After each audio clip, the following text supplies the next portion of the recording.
vous me posez en réalité différentes questions. Vous me demandez si la philosophie est ou non une forme culturelle, et vous me demandez d'autre part si la philosophie et la psychologie, entendues toutes deux comme formes culturelles, ont un rapport. Et enfin, vous me demandez quel est le rapport qu'il peut y avoir entre ces deux formes culturelles. À la première question, je crois qu'on peut répondre en disant que la philosophie, c'est probablement la forme culturelle la plus caractéristique et la plus générale du monde occidental.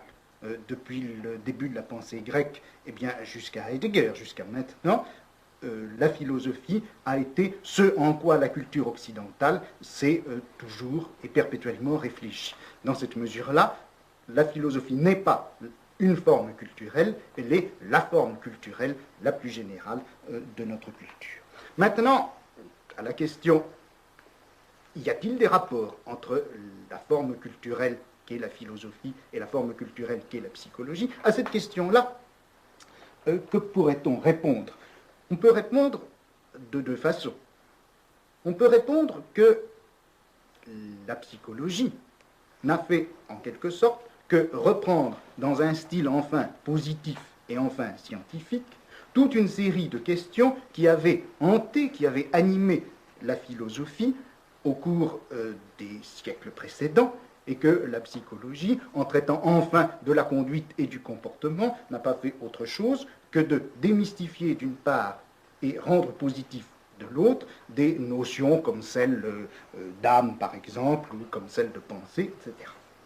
Dans cette mesure-là, la psychologie apparaîtrait comme purement et simplement la reprise scientifique de ce qui, jusqu'à présent, avait été aliéné et obscur à soi-même sous la forme de la philosophie. Et dans cette mesure-là, la psychologie apparaîtrait bien comme la forme culturelle dans laquelle l'homme occidental s'interroge lui-même. Et la psychologie, ça serait le rapport fondamental de l'homme à soi dans une culture comme la nôtre. Maintenant, il y a une autre réponse. Il y a une autre réponse possible, et c'est cette autre réponse, bien sûr, que je préfère.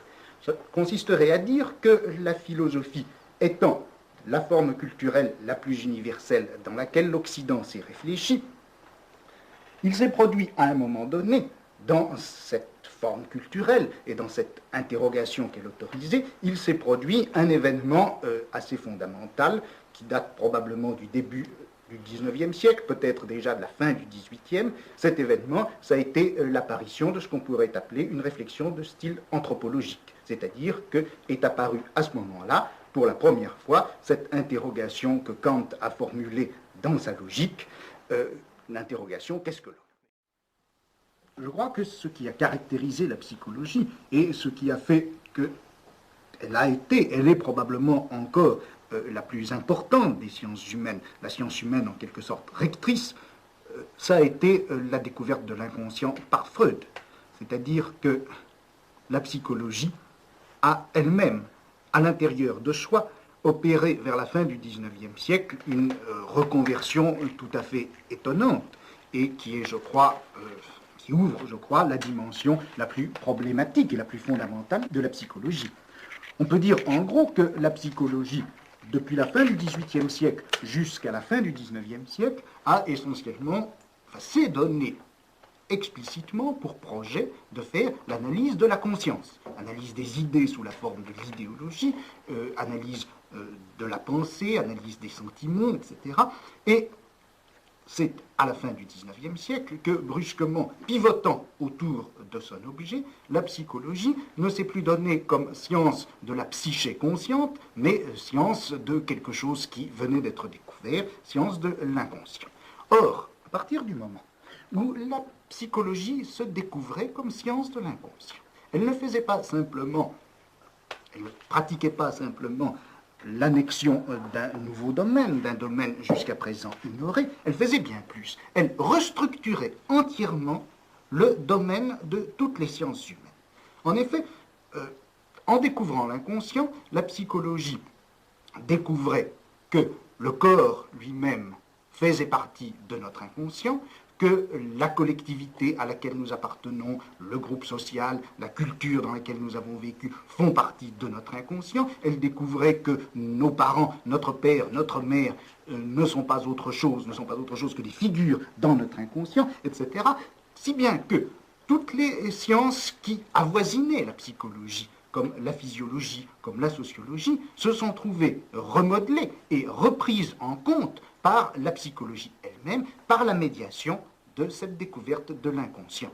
De telle sorte que la psychologie est ainsi devenue, au niveau de ses fondements les plus secrets, elle est devenue probablement ce qui porte avec soi tout le destin des sciences humaines. Que la psychologie découvre comme nouvel objet et en même temps comme méthode absolument universelle pour toutes les sciences humaines, voilà que cet inconscient, en fait, il était déjà réfléchi par la philosophie elle-même, et ceci depuis Schopenhauer. Or, cet inconscient qui était objet philosophique depuis Schopenhauer et qu'il est resté jusqu'à Nietzsche, a été en même temps pour la philosophie ce qui lui a permis de contourner la question anthropologique que Kant avait assignée à la philosophie comme son domaine le plus général. Grâce à la réflexion sur l'inconscient, on s'est aperçu, si vous voulez, pour parler très grossièrement, finalement, que l'homme n'existe pas. Et c'est bien ce que Nietzsche a découvert lorsque, en affirmant la mort de Dieu, il a montré que cette mort de Dieu, ce n'était pas simplement la fin de la religion chrétienne, ce n'était même pas la fin de toutes les religions, mais c'était la fin de l'homme dans sa réalité et dans sa valeur humaniste, tel qu'il avait été reconnu depuis la Renaissance, depuis le protestantisme, peut-être même bien avant, depuis Socrate. Et si bien qu'on arrive à cette très curieux chiasme dans les événements fondamentaux du savoir occidental au XIXe siècle, apparition de l'anthropologie comme destin de la philosophie occidentale au début du XIXe siècle, découverte par la philosophie de l'inconscient comme à la fois fondement et disparition de cette anthropologie, et d'un autre côté, les sciences humaines et la psychologie reprennent à la fin du XIXe siècle cet inconscient, fondent ainsi les sciences de l'homme sous une forme qui se veut, qui se croit et qui est peut-être positive, mais au moment où les sciences humaines se fondent dans leur positivité, voilà que l'homme a philosophiquement disparu. Et si précisément il existe de nos jours ce lien et ce non-lien entre la philosophie et la psychologie, c'est bien peut-être précisément à cela que ce phénomène est dû. D'une part, la philosophie a imposé le thème anthropologique à toute la culture occidentale, et puis au moment où la psychologie reprend ce thème anthropologique et lui donne, grâce à l'inconscient, une parole absolument nouvelle et peut-être positive, eh bien la philosophie découvre que l'homme lui-même n'existe pas, ce qui fait que la positivité de la psychologie n'aurait peut-être pour fondement que cette aberration, ce vide, cette lacune qui serait l'existence de l'homme. Il ne faut pas oublier tout de même que Freud a effectivement découvert l'inconscient comme on découvre une chose, ou plutôt, si vous voulez, comme on découvre un texte. On sait bien, et là-dessus, les interprétations que le docteur Lacan donne actuellement de Freud sont indubitables, on sait bien que l'inconscient freudien a une structure de langage. Mais ça ne veut pas dire que l'inconscient est un langage en quelque sorte vide ou virtuel. L'inconscient, c'est une parole, ce n'est pas une langue. C'est-à-dire que ce n'est pas le système qui permet de parler, c'est quelque chose qui a été effectivement écrit, des mots qui ont été réellement déposés dans l'existence de l'homme, ou dans le psychisme de l'homme, si vous voulez, en tout cas qui se découvrent littéralement lorsque l'on pratique cette opération un petit peu mystérieuse qu'est la psychanalyse. On découvre un texte écrit, c'est-à-dire qu'on découvre premièrement qu'il y a des signes déposés. Deuxièmement, que ces signes veulent dire quelque chose, que ce ne sont pas des signes absurdes. Et troisièmement, on découvre enfin ce qu'ils veulent dire. La reconnaissance